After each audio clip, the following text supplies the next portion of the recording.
ายดีสบายดีเด้อพ่อแม่พี่น้องสุขทุกคนเด้อทางฝั่งไทยฝั่งลาวพี่น้องเอ้ยมื้อนี้พาชาวลาวตื่นแต่ดึกๆพู้นพี่น้องเอ้ยไปหาเห็ดปวกตาบพี่น้องบ๊าดโตบักหลายพี่น้องเอ้ยหลายๆคนเขาเจ้าว่าไปหาบ่ได้เนาะบ่กล้องไปกับชาวลาวไปกับเมียบ่กล้องเนาะสองคนนี่พี่น้องเอ้ยได้บักหลายเบิ่งพี่น้องอันนี้มีแต่จุ่มใหญ่ๆอยู่ทางไทยบ่ฮู้ว่าเพิ่นเอิ้นเห็ดอิหยังเนาะดอกใหญ่ๆแบบนี้เด้เห็ดโคนตาบบ่เอาพี่น้องเอ้ย อันนี้ลูกสาวสบายดีแหน่เร็วสบายดีอืมพ่อแม่พี่น้องจังซี่พ่อแม่พี่น้องผู้ใหญ่ใจดีเด้อจังซี่ผู้ใหญ่ใจดีเด้อเอออืมนั่งดังอืมเนาะนี่พี่น้องเอ้ยไปจับเห็ดโชว์ดูให้ให้พ่อแม่เพิ่นเบิ่งดูอ้ายลูกสาวก็เลยพ่อมากำลังตื่นเพิ่นว่ากำลังตื่นนอนเพิ่นว่าเนาะบ่กล้องกับเมียก็ไปสองคนน่ะพี่น้องไปเด้อๆเจ้าของคือขุดจังนี้ซะเราเป็นของเฮาก็เอาเสื้อมันไปทอกใส่ตาเจียงหัวตาแล้วให้มันออก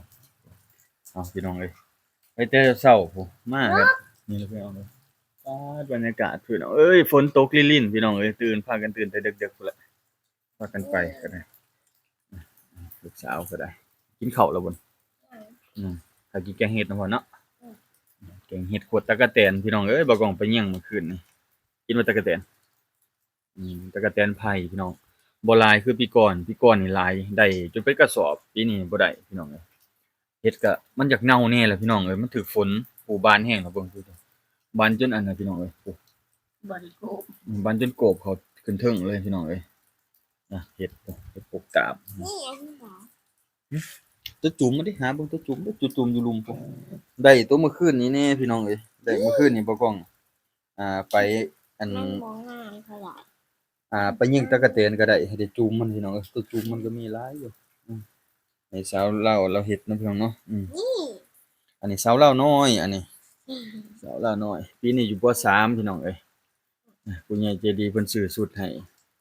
งามคักดีใจเลยพี่น้องเอ้ยดีใจอยู่บ่ฮะดีใจอยู่บ่ดีใจดีใจดีใจจ้า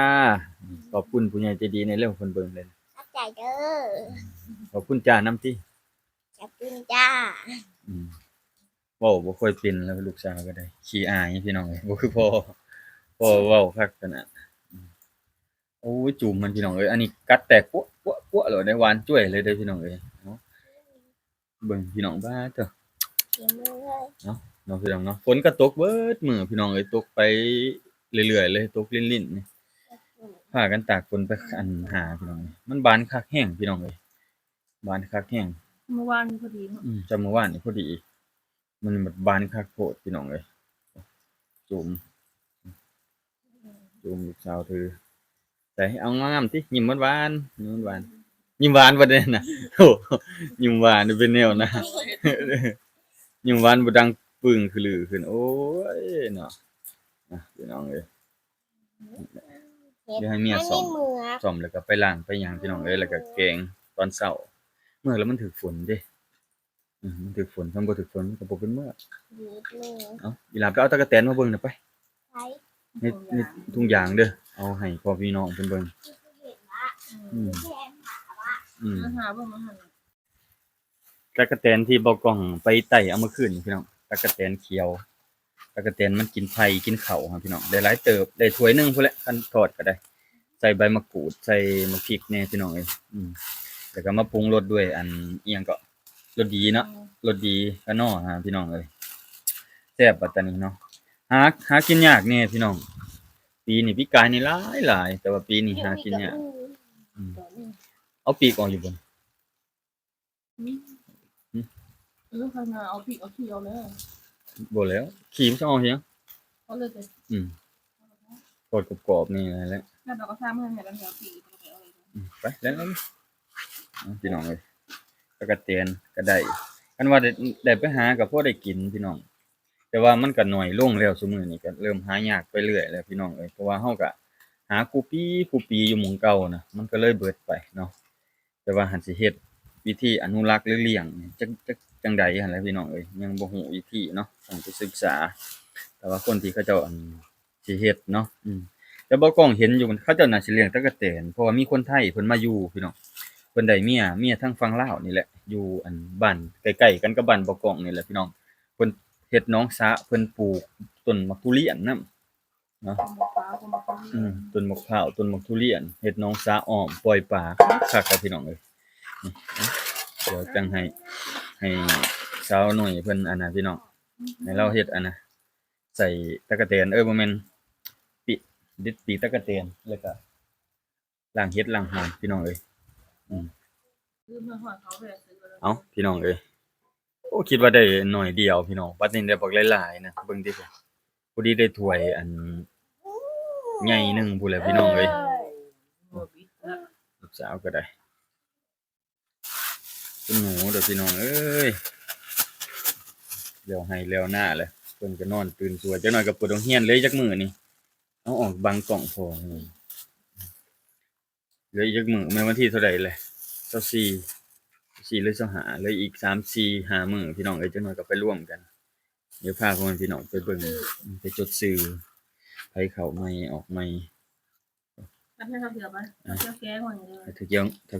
เขียวไปอันนั้นเด้อ อร่อย พี่น้องไปให้ตะเขียวไปตะเขียวอันนั้นเด้อล้างแกงแซ่บๆเด้อว่าจั่งซี้เด้อเอาพี่น้องเอ้ยอันนี้เพิ่นก็สิมาอันนั้นอีกพี่น้องเอ้ยมาอันตั๊กแตนว่าซั่นตั๊กแตนโอ้ยเมื่อคืนนี้จับได้บ่หลายพี่น้องคนหลายแน่แต่คนก็มีแต่คนบ้านเจ้าของนี่แหละไปก็ได้เพิ่นก็อันแนวแซ่บเลยพี่น้องแซ่บแท้ๆตั๊กแตนอันนี้มันบ่ขมนะไปมันบ่ขมพี่น้องเอ้ยมันโอเคนะกินแล้วก็แซ่บดีบีบหัวสิครับ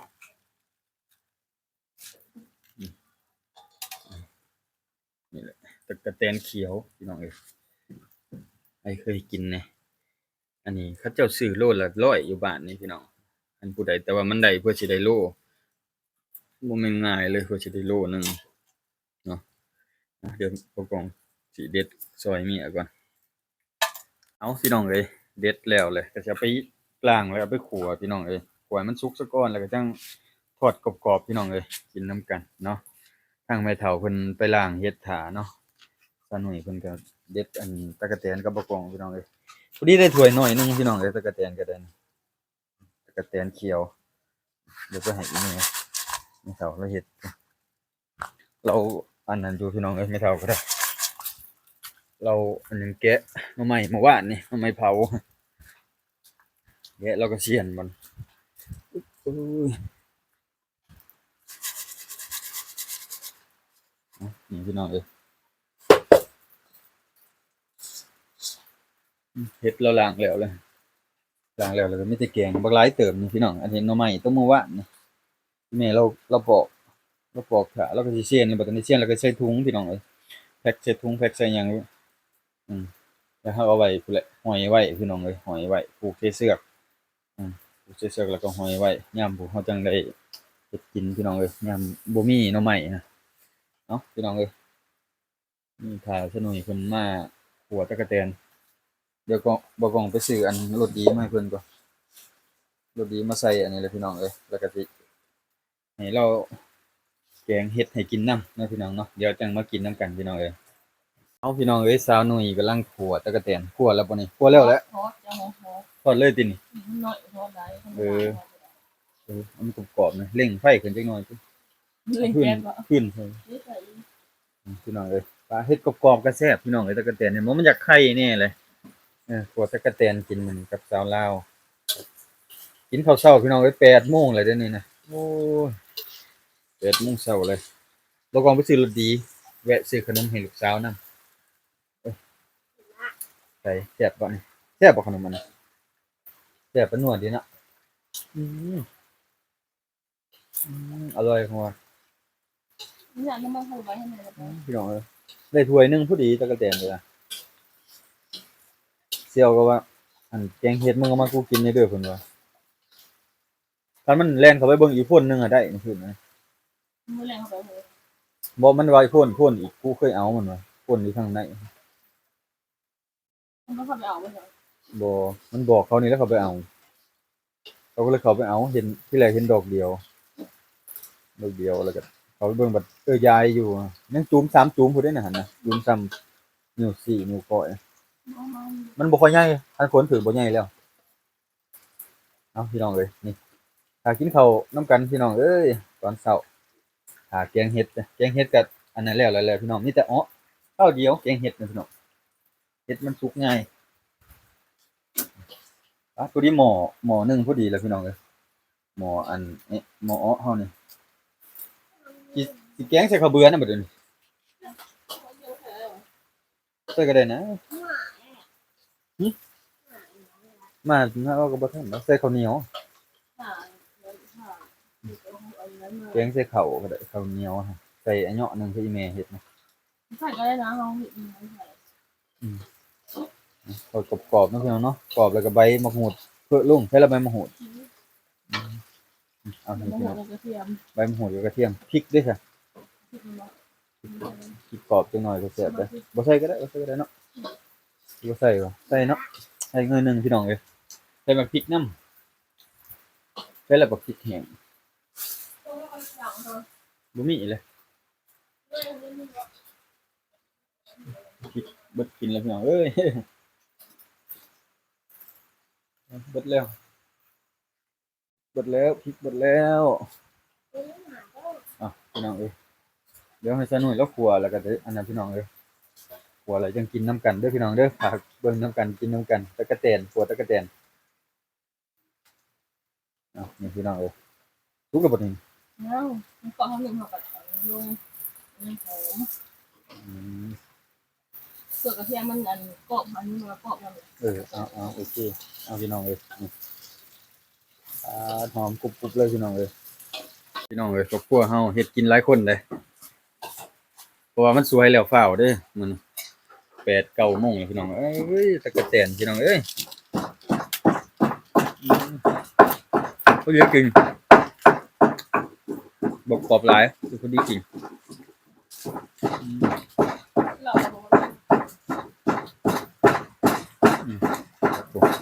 โอเคเอาบวงมาเศร้าเลยพี่น้องใส่รสดีจังหน่อย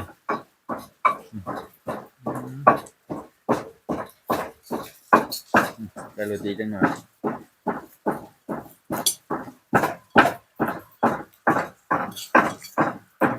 แซ่บเลยพี่น้องเลยแต่มันบ่หลายเพราะว่ามันหลายปีนี้เขาจะขายอยู่ดอกนี่มันบ่หลาย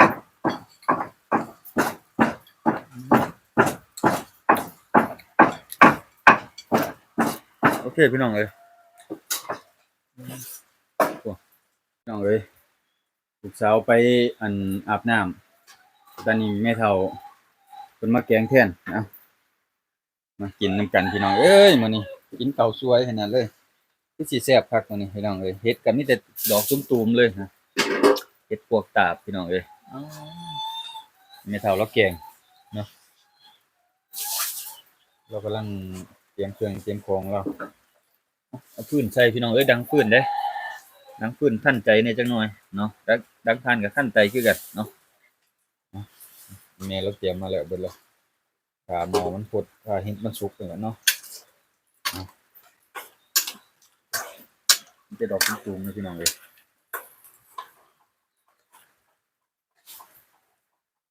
เฮ็ดก็บ่หลายปานใดดอกพี่น้องเอ้ยมันเน่าหลายเขาเจ้าไปบ่ฮอดมันน่ะก็เลยเน่าสบ่เหลือเขาคันเขาไปฮอดนะเอาพี่น้องเอ้ยเบิ่งซิแต่ดอกงามๆเลือกเอาแต่ดอกงามพี่น้องเอ้ยดอกใดมันบานแฮงก็บ่เอาเนาะแต่พวกดอกใหญ่ๆแล้วมันบานพี่น้องแล้วมันถึกฝนแล้วมันหดไว้มันเน่าไว้เหลือแต่ดอกน้อยที่ว่ามันอยู่ในป่านะพี่น้องแกงเห็ดพี่น้องเอ้ยเห็ดปวกตาบเอามาพี่น้องเอ้ยกินข้าวเช้านำกันนะสวยเติบเลย8 9โมงแล้วพี่น้องเอ้ยมีแกงเห็ดเนาะ ตัวเลยแม่ต้องเช้า แกงเห็ดแกงปิ้งปลามุกปลา มุกปลาใส่ใบบอน บ่บ่เบื่อบ่ แบบอีกคนยังมุกเรากินไปเรื่อยๆอ่อน พี่น้องเอ้ยนี่แหละก็ทอดตะกะแตนเนาะเอามากินน้ำกันตอนเช้าตอนสวยพี่น้องเอ้ยเบิ่ง ดอกตุ้มๆมาเฮ็ดก็ได้ตุ้มซ่อนเอาพี่น้องเอ้ยจะแซ่บอยู่เนาะมากินน้ำกันพี่น้องเอ้ยไปเนาะพี่น้องเอ้ยมาโอ้ยเขียวแล้วก็กินข้าวสวยเบิ่งเอ้าพี่น้องเอ้ยฝากติดตามเบิ่งนำกันเด้อ